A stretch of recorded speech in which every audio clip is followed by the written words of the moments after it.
여러분, 우리는 지금 신약성경 요한복음의 말씀을 통하여 복음의 신앙, 예배자의 신앙이라는 주제로 하나님의 말씀을 배우고 있습니다. 오늘은 우리가 받은 본문 말씀인 요한복음 5장 30절에서 47절의 말씀으로 예수 그리스도가 하나님의 아들이 되시는 증거라는 제목으로 함께 하나님이 주시는 말씀의 은혜를 나누기를 소원합니다. 우리가 배우고 있는 성경의 말씀은 예수 그리스도가 온 인류 구원의 주님으로 이 세상에 오신 하나님의 아들이심을 증거하고 있습니다. 그래서 구약 성경에서는 하나님 앞에서 범죄한 인류를 구원하시고 회복시키시기 위한 하나님의 구원의 역사, 회복의 역사를 기록하면서 장차 이 세상에 인류 구원의 주님으로 오시게 될 메시아 예수 그리스도에 대해 예언하고 있으며, 신약성경에서는 인류 구원의 주님으로 이 세상에 오신 예수 그리스도의 공생의 사역을 우리에게 증언하고 있다고 말씀드릴 수 있습니다. 오늘 본 말씀인 요한복음 5장 39절에서 예수님은 우리에게 이런 말씀을 합니다. 너희가 성경에서 영생을 얻는 줄 생각하고 성경을 연구하거니와 이 성경이 곧 내게 대하여 증언하는 것이다 라고 오늘 본문 말씀인 요한복음 5장 39절 말씀에서 예수님은 분명히 말씀하고 있습니다. 예수님이 뭐라고 말씀하십니까? 유대인들 향하여 너희가 성경을 통하여 영생을 얻는 것을 알고 성경을 연구하거니와, 성경은 예수님 자신에 대해서 증언하고 있다고 분명히 말씀하고 있습니다.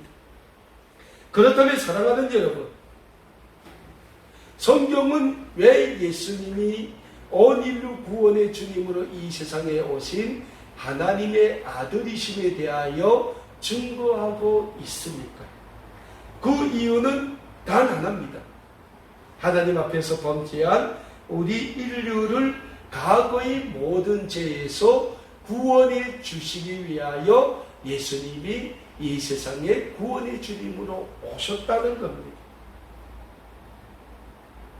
다시 말씀드리자면 예수님이 이 세상에 오신 단 하나의 이유는 우리 인류가 하나님 앞에서 범죄했기 때문이라는 겁니다. 우리가 잘 알고 있는 것처럼 우리 인류는 하나님의 형상대로 창조된 하나님의 걸작품이었습니다.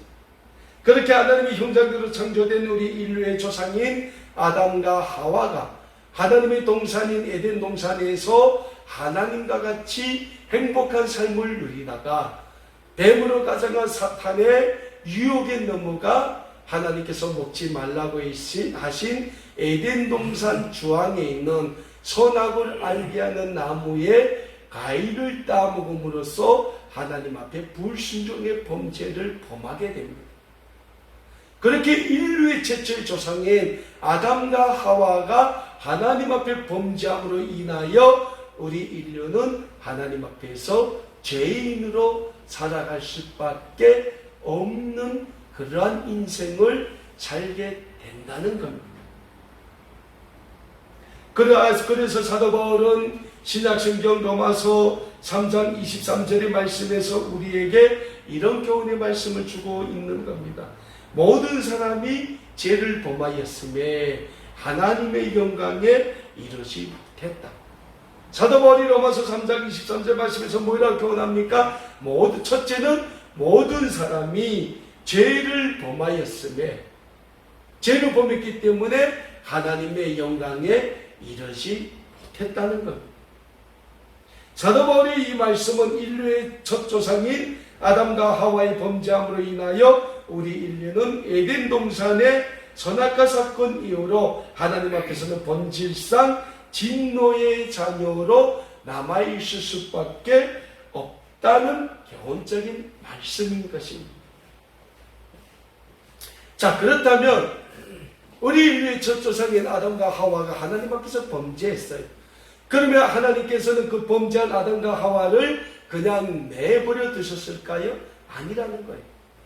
하나님께서는 아담과 하와가 하나님 앞에서 범죄한 그 이후로 우리 인류를 위한 구원의 은혜 회복의 역사를 끊임없이 이어오고 계신다는 거예요. 오늘까지도.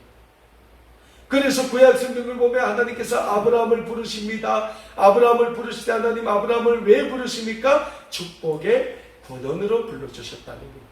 여기서 아브라함을 축복의 군원으로 불러주셨다는 것은 아브라함을 통하여 이루실 하나님의 구원의 은혜, 회복의 은혜의 증거자로 아브라함을 불러주셨다는 거예요. 아브라함을 통하여 이삭을 불러주십니다. 이삭을 통하여 야곱을 불러주세요. 야곱을 통하여 이스라엘 12지파를 하나님이 만드시고 그 이스라엘 12지파를 하나님의 선민으로 하나님이 불러주셔요. 그래서 이스라엘 민족은 오늘도 자신들만이 하나님의 백성이라고 자랑하고 있어요.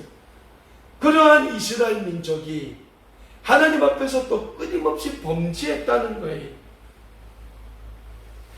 그래서 하나님이 우리 인류 구원을 위한 구원의 주님으로 이 세상에 보내주신 예수 그리스도를 그 이스라엘 민족이 배척하고 시기하고 그 예수 그리스도를 십자가에 못 박도록 로마 총독 빌라도에게 내어주는 역할을 감당한 것이 하나님의 선민이라고 자랑했던 유대인들이라는 사실입니다.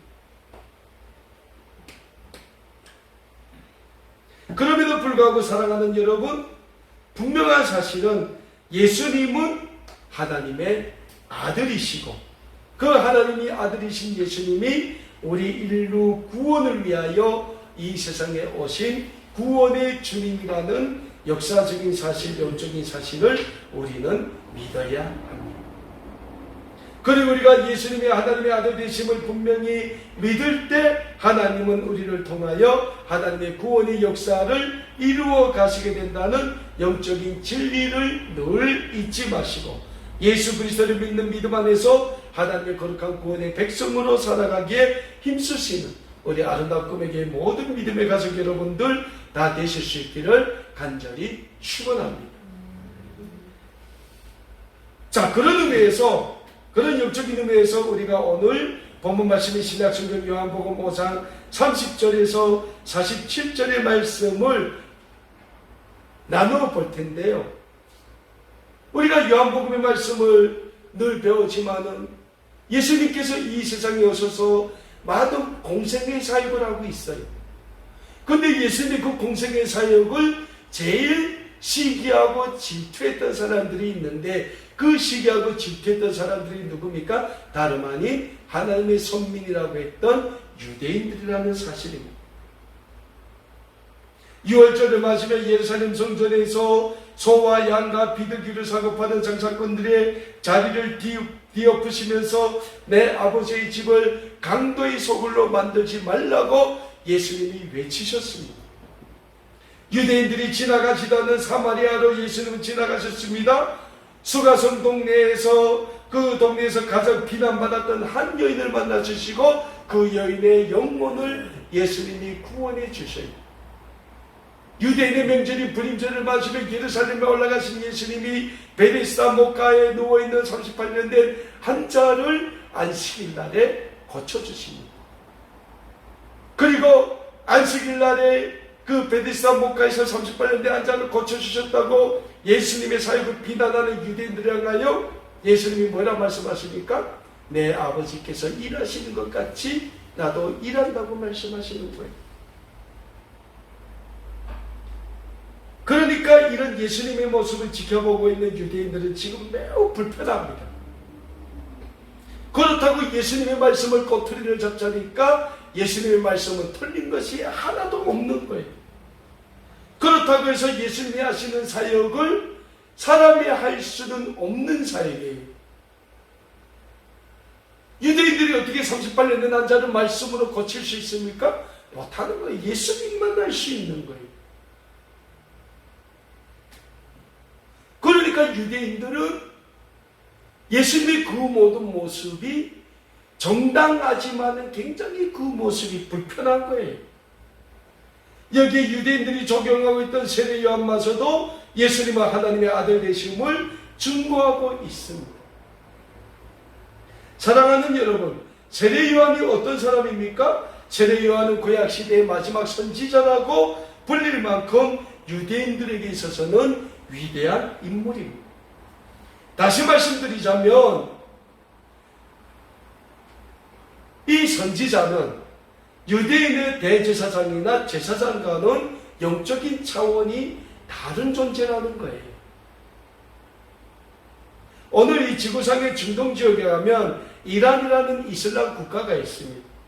그런데 이란이라는 국가는 대통령보다 더 강력한 권력과 힘을 가진 사람이 있습니다. 그 사람이 누굽니까? 이란의 최고 종교 지도자인 하메네이라는 사람이에요. 그래서 이 하메네이는 이란 대통령이 자기 마음에 안 들면 그 대통령도 갈아치울 수 있는 강력한 힘을 가지고 있어요. 왜? 이란의 최고 종교 지도자이기 때문입니다. 예수님 당시의 세례 요한이 유대인들에게는 오늘 이란의 최고 종교 지도자인 하메네이라는 사람과 같은 그런 영적인 파워를 가지고 있었던 사람이었다는 거예요. 그런데 그 세례 요한이 예수님을 향하여 뭐라고 증언합니까? 나는 그분의 신발끈 풀기도 감당하지 못할 정도로 연약한 존재라고 고백을 해요.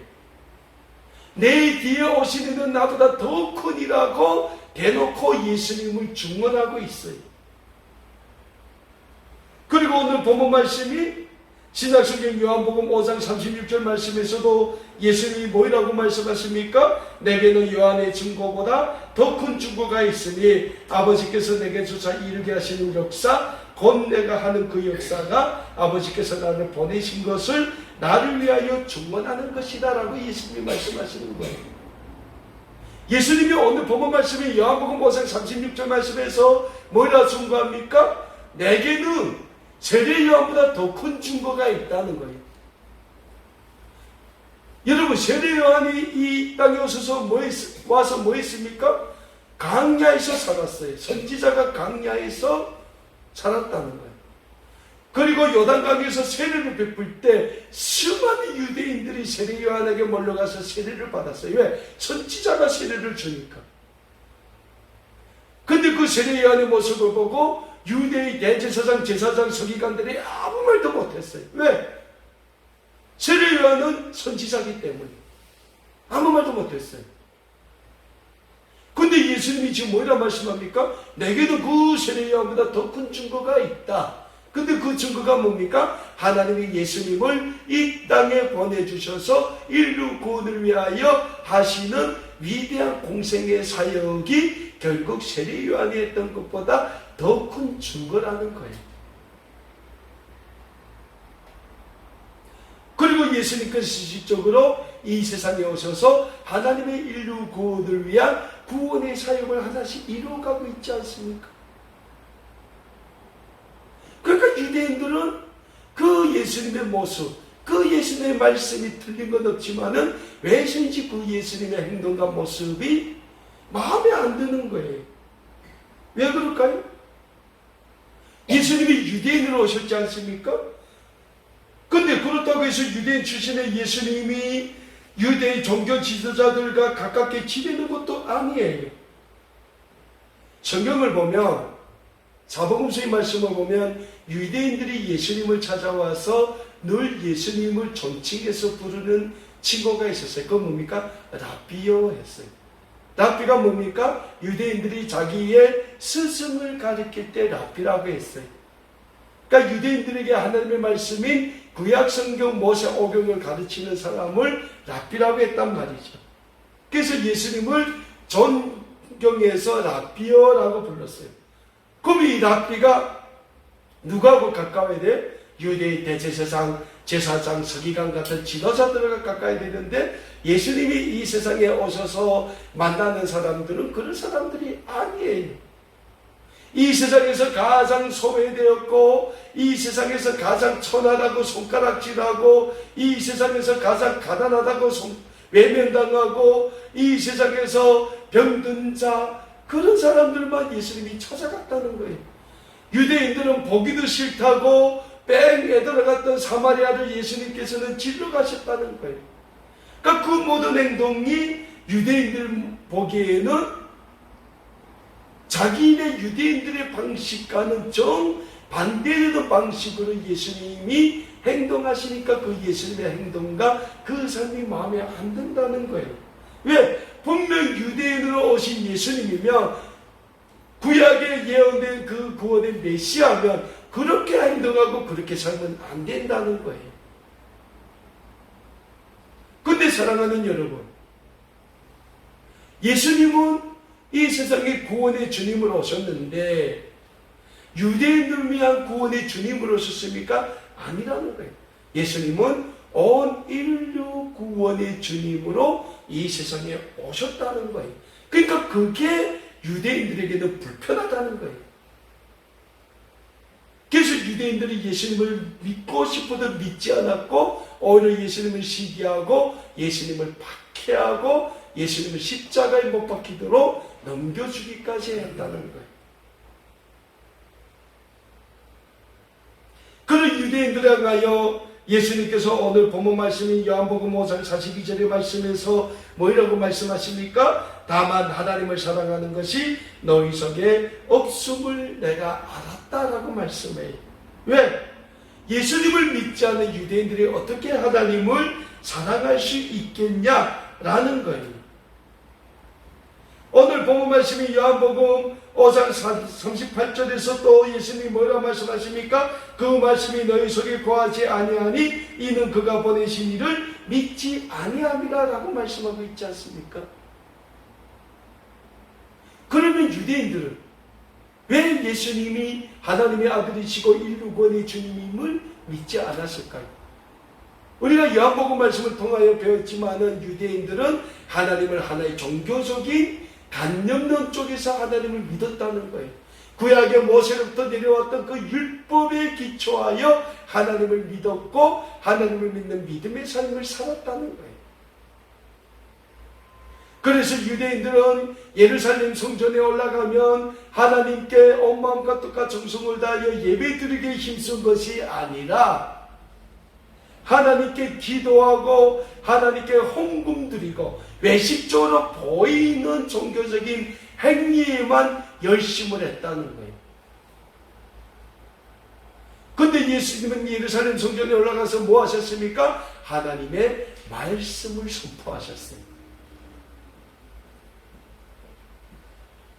왜요? 예수님은 하나님의 아들이시기 때문이라는 거예요. 우리가 자녀들이 다 있죠. 우리가 자녀들이 있습니다. 부모는 자기의 자녀가 어떻게 살기를 원합니까? 부모의 말을 잘 듣고 훌륭한 사람으로 성장하기를 바래요.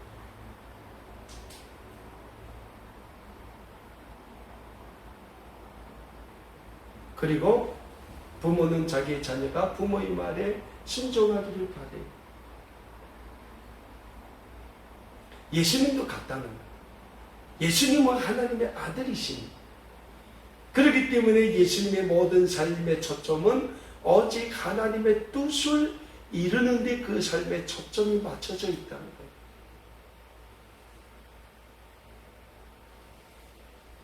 그러면 유대인들은 하나님의 뜻을 어떻게 알았을까요? 하나님의 구원은 유대인에게서만 난다고 유대인들은 찰떡같이 믿었다는 거예요. 왜? 유대인 자신들만이 하나님의 구원의 선민이기 때문에. 그래서 유대인 외에는 아무도 하나님의 구원을 받지 못한다고 생각을 하고 있다는 거예요. 오늘도 유대인들은 그렇습니다. 근데 예수님은 뭡니까? 아니라는 거예요.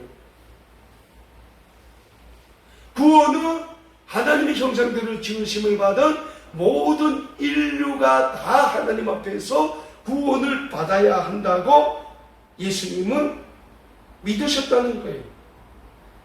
그래서 예수님은 유대인들이 아닌 하나님의 형상대로 지으심을 받은 모든 인류가 있는 곳에는 다 예수님은 가셨다는 거예요. 그것이 배척받은 사마리아든 예루살렘이든 어디든 예수님은 찾아가셨고 만나주셨고 그들에게 하나님의 구원의 복음을 전해주셨다는 것. 사랑하는 여러분, 오늘 우리의 삶도 마찬가지예요. 우리가 하나님을 믿는 믿음의 삶을 삽니다. 그런데 우리가 하나님을 믿는데 우리가 하나님을 종교적으로 믿으면 안 된다는 거예요. 하나님을 주상적으로 믿으면 안 된다는 거예요. 우리가 하나님을 믿되 온 마음과 뜻과 정성을 다하여 하나님을 믿어야 한다는 거예요. 그래서 히브리서 기자는 히브리서 말씀에서 뭐라 말씀하십니까? 믿음이 없이는 너희는 하나님께 나아갈 수 없다고 했어요. 믿음이 없이는 너희는 하나님을 볼 수 없다고 했어요.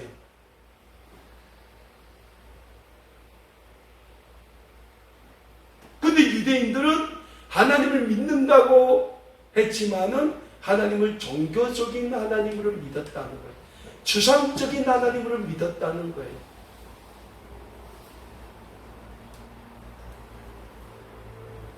분명한 사실은 하나님은 절대로 종교적으로 믿을 수 있는 분이 아니라는 사실입니다. 하나님은 절대적으로 추상적으로 믿을 수 있는 그런 분이 아니라는 거예요. 하나님은 우리가 온 마음과 뜻과 정성을 다하여 믿어야 하는 살아계신 하나님이심을 믿으시길 바랍니다. 그리고 예수님의 삶 역시 온 마음과 뜻과 정성을 다하여 하나님을 믿고 사랑하고 섬기는 삶을 실천하신 신앙의 모델, 믿음의 모델과도 같은 삶이었다라고 말씀드릴 수 있습니다. 그러한 예수님의 삶이었기 때문에 예수님은 유대인으로 이 세상에 오셨지만은 유대인들과는 정반대되는 삶을 사셨다는 거예요. 예수님께서는 하나님의 백성이 사는 곳이라면 어디든지 가셨습니다. 그것이 유대인들이 거룩하게 생각하는 예루살렘이든 유대인들이 배반의 지옥으로 낙인을 찍어놓은 사마리아든지 예수님은 가리지 않고 가셨고 가시는 곳마다에서 하나님의 구원의 복음을 선포하셨고 하나님의 구원의 사랑을 실천해 보이셨던 것입니다. 왜서입니까? 예수님은 하나님의 아들이시여 하나님께서 인류 구원을 위하여 이 세상에 보내주신 구원의 주님이시기 때문입니다. 그래서 예수님께서는 이 세상에 제약된 인간으로부터 그 어떤 영광을 받으실 필요가 전혀 없으신 분이십니다. 오늘 본문 말씀이 요한복음 5장 41절 말씀에서 예수님은 자신은 사람으로부터 영광을 취하지 않는다라고 말씀하셨어요. 왜요? 예수님이 하나님이시지 않아요. 예수님이 하나님의 아들이시지 않아요. 예수님의 모든 사역을 통하여 인류는 하나님께 영광을 돌릴 수밖에 없는 존재이기 때문에 굳이 예수님이 유대인들을 찾아가서 자신의 영광을 보여줄 필요가 없었다는 거예요. 사랑하는 여러분, 이 예수님은 우리가 믿을 때 하나님이 예수 그리스도를 통하여 우리에게 날마다 주시는 구원의 은혜, 회복의 은혜가 우리의 삶에 차고 넘칠 수 있다는 영적인 진리를 믿으시길 바랍니다. 왜냐하면 우리가 예수 그리스도가 하나님의 아들 되심을 믿을 때 하나님의 구원의 은혜가 우리의 삶 가운데 은혜로 함께 하게 되기 때문입니다. 그래서 신약성경 요한일서 4장 15절의 말씀을 보면 우리에게 이런 말씀을 주고 있음을 찾아보게 됩니다. 누구든지 예수를 하나님의 아들이라 시인하면 하나님이 그의 안에 거하시고 그도 하나님 안에 거하십니다. 그리고 계속해서 신약성경 요한일서 5장 5절의 말씀에서는 우리에게 이런 말씀을 주고 있습니다. 예수께서 하나님의 아들 되심을 믿는 자가 아니면 세상을 이기는 자가 누구냐라고 말씀하고 있습니다. 그렇습니다. 예수께서 하나님의 아들을 믿는 믿음의 백성이 이 세상을 이길 수 있는 영적인 힘을 가지게 됩니다. 왜냐하면 누구든지 예수를 하나님의 아들이라 시인하면 하나님이 그 안에 거하시고 하나님의 그 안에서 하나님의 구원의 영광을 위한 아름다운 사역을 이어가시게 되기 때문입니다. 오늘도 말씀을 붙잡고 예수님 당시 유대인들처럼 종교적인 관념론에 빠져 하나님을 하나님의 우상으로 믿는 어리석은 백성이 되지 마시고 우리의 온 마음과 뜻과 정성을 다하여 하나님을 믿으시고 그 믿음으로 예수 그리스도가 하나님의 아들 되시고 우리 인류 구원을 위하여 이 세상에 오신 구원의 주님이 되심을 담대히 증거하고 선포하시는 복음사역에 힘쓰시는 우리 아름다운 꿈의 교회 모든 믿음의 가족들 다 되실 수 있기를 우리 주님의 이름으로 간절히 축원합니다. 그 사역을 하자면 우리에게 무엇보다 중요한 것이 있다면 믿음이에요. 예수 그리스도에 대한 절대적인 믿음. 이 믿음으로 이 세상을 향하여 담대히 복음을 들고 나가시는 우리 모두가 되실 수 있기를 다시 한번 우리 주님의 이름으로 간절히 축원합니다. 기도하겠습니다.